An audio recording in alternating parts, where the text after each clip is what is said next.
Okay, we're backstage at CrimeCon with the one and only Nancy Grace.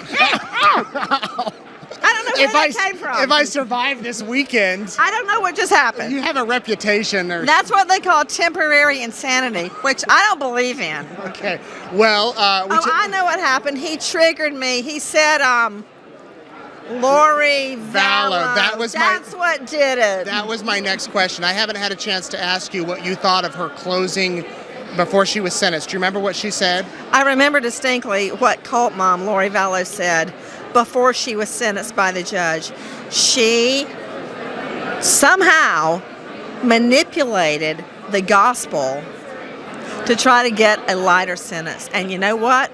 Lori Vallow, cult mom, I hope you're listening, because I want you to have plenty of time to get right with the Lord behind bars.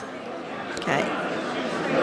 Manipulating Christ's word to her own benefit, and then claiming her son came to her and told her she didn't do anything wrong. What was the judge supposed to do? Oh, okay, you're free on probation. Let's vacate the sentence. I was stunned. And I was also stunned at her lawyer. But you know what? Lawyers can't always control their client. If the client wants to speak and makes that known to the judge, the lawyer can't stop the client. So I blame the lawyer, but actually it's not really his fault. Let me ask you about Murdaugh. What do you think is going to happen there? New trial? I do not believe Alex Murdaugh deserves another trial, a retrial. I met Becky Hill, and she was a wonderful lady. And all the time I was there, I never saw her do anything inappropriate regarding a juror, a sheriff, a person in the audience. And so who am I supposed to believe? Let's see, Becky Hill or Murdaugh's defense team? I'll believe it when I see it. Right now, I don't believe any of that. Okay, and Kohberger. Let me get your thoughts on Brian Kohberger, another Idaho case. They're fighting to get cameras out of the courtroom. The trial's been postponed indefinitely. Where do you think it goes from here? When I learned they had filed a demand for speedy trial, I knew immediately it was going to be withdrawn. A defense attorney's best friend is delay, delay, delay.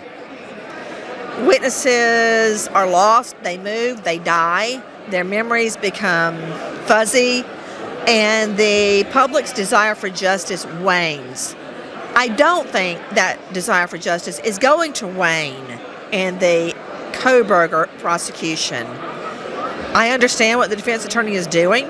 She's doing her job. And that's one of the reasons I never wanted to be a defense attorney, because you have to lie. Okay, well, you're here at CrimeCon with your kids. What's that like? They're somewhere. You were taking a mugshot. Where are they? They're wandering around getting free swag. Yes, they love CrimeCon. You've been here since the beginning. What do you think? I feel very blessed. I feel very blessed for like-minded people to be together, people that want to fight crime in any way that they can, be it putting up a lost poster or calling a tip line, going to a vigil or a protest. I can't sit by and do nothing when I see injustice, and I really believe that everybody around me feels the same way. Okay, good seeing you. Anything you want to add? Yes, thanks for being at CrimeCon.